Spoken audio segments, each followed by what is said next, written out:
Audemars Piguet in 2018. At SIHH, AP may have the strongest across-the-board group of novelties, a mixture of tradition and some forward-thinking design, and one must say, the most traditional of finish. The timepiece that you're looking at right now is the Audemars Piguet Royal Oak Offshore Tourbillon chronograph. The timepiece, 44 millimeters, entirely in black ceramic. I can't overemphasize the difficulty of achieving the double finish you see here. I'll polish it so you can see it to greater advantage, but it's the combination of the satin finishing and the polished finishing that creates contrast and avoids a monolithic aesthetic. This requires diamond tools, but it is done in traditional fashion, so though you get virtually indelible ceramic, you get it with a level of artistry that you would get with titanium, with stainless steel, with precious metals from Audemars Piguet.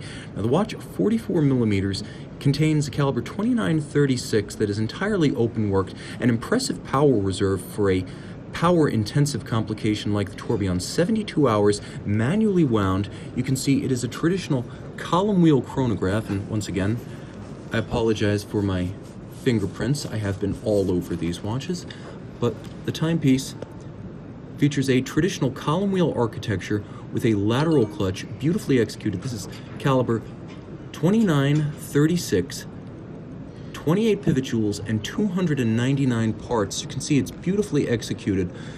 All of the levers are beautifully satin grained.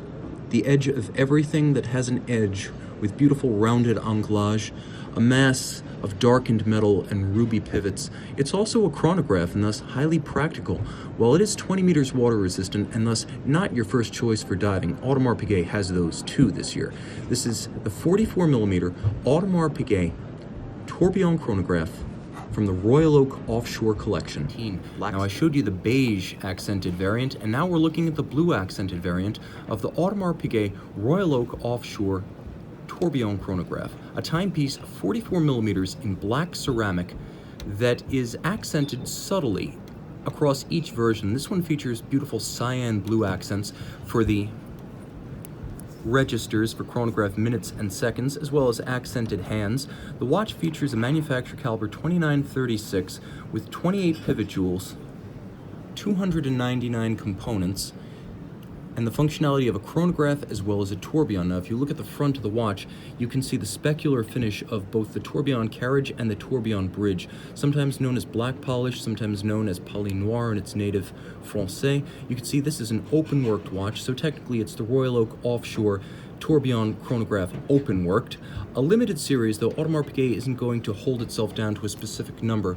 You can see it's a traditional column wheel lateral clutch chronograph with the levers and the horns of the chronograph interacting with the column wheel, and the lateral clutch, beautifully driven off the fourth wheel of the main drivetrain, moving in and out at center. Now it's 20 meters water resistant, so though it's highly scratch resistant in ceramic and quite light on the wrist, it's not necessarily an aquatic watch, but you have a Royal Oak Offshore diver for that. 72-hour power reserve, tourbillon chronograph, ceramic case, and blue accents. This is the Audemars Piguet Royal Oak Offshore tourbillon chronograph open-worked, caliber 2936. You're looking at the big piece, the flagship of this year's Audemars Piguet offerings. This is the Audemars Piguet Royal Oak RD number 2, research and development, technically a prototype. It presages something that may be seen in production in the not so distant future. Now there are a couple of highlights here. First and foremost, what you can't see, and that's the heft of this watch in the hand, entirely in platinum. Nevertheless, the watch is record-breaking in its profile. The standard Audemars Piguet Royal Oak Jumbo, the 15202, is 8.3 millimeters thick. This watch in total 6.3 millimeters, and that in spite of being an automatic winding perpetual calendar with moon phase. Let me see if I can take a little bit more of my grime off of this beautiful sapphire crystal. Now the watch is designed with a few nods to history. First and foremost, the 1955 perpetual calendar with the first ever leap year phase indicator. Now that ancestral model featured its moon phase at 12 o'clock, and thus so too does this one with photorealistic moon phase. You can see the watch also features the signature tapisserie cut on a pantograph machine, beautifully galvanized blue. Let's talk a little bit of tech here. The movement inside is Audemars Piguet caliber 5133. Now it's based on the essential architecture, as you can see, of the 2120 movement. So you can see the same annular rotor borne on 4 ruby roller bearings, skeletonized rotor, 40-hour power reserve, beating away at a stately traditional 19,800 vibrations per hour. This is an all-timer among bass calibers, but it's not the complete story, because in order to make a movement less than 3 millimeters thick and a watch less than 6.5 millimeters thick, the total is 6.3, it was necessary to innovate in ways the company hitherto never had. Thus, the company, established in 1875, has only ever issued 2 R&D models, this being the second.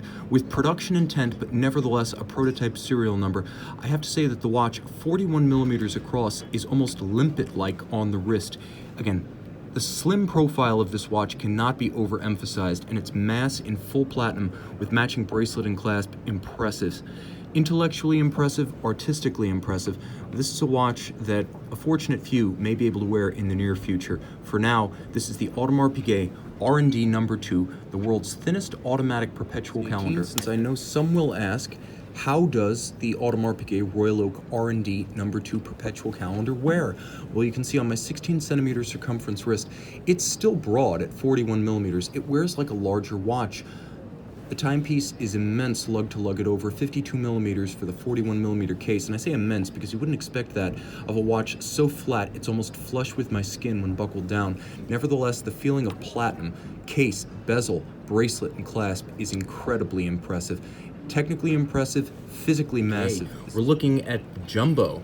A novelty for this year, technically referenced 15202 IP. This is the one you've all been talking about, a combination of the traditional 39 millimeter case, 8.3 millimeters thick, with platinum bezel, and the debut for 2018 is a titanium bracelet on the original Jumbo. Now clearly there's more to it than that, because you can see the dial is anything but the normal, though the blue galvanized is generally the rarest of Jumbo dials. This is something else, a distinct gradient from almost cobalt at its center to blackened at its outer edges. This is the petite tapisserie turned on a pantograph the old-fashioned way, but with a coloration that is entirely specific to this model. It's going to be a rare piece. Rest assured that if you're not already on the waiting list, you're going to be sitting for a while.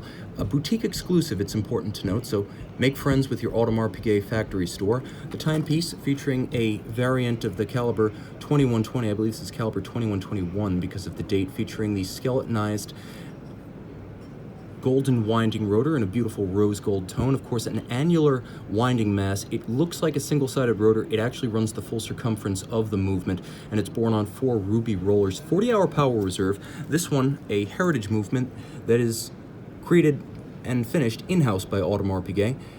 The 40-hour power reserve operates in tandem with a charmingly anachronistic 19,800 vibration per hour beat rate, an ultra-thin caliber, an ultra-thin watch, and yet rendered like you've never seen before. This is the 15202 IP with platinum bezel, gradient tapisserie dial, and a titanium case and bracelet. You're looking at the wrist shot we all waited for. This is the new Jumbo 15202 IP in platinum and titanium on my 16 centimeter wrist. So if you've wondered, now you know. And I've got a scram per AP. Thanks again. This is Tim at SIHH 2018 with the wrist shot of the day.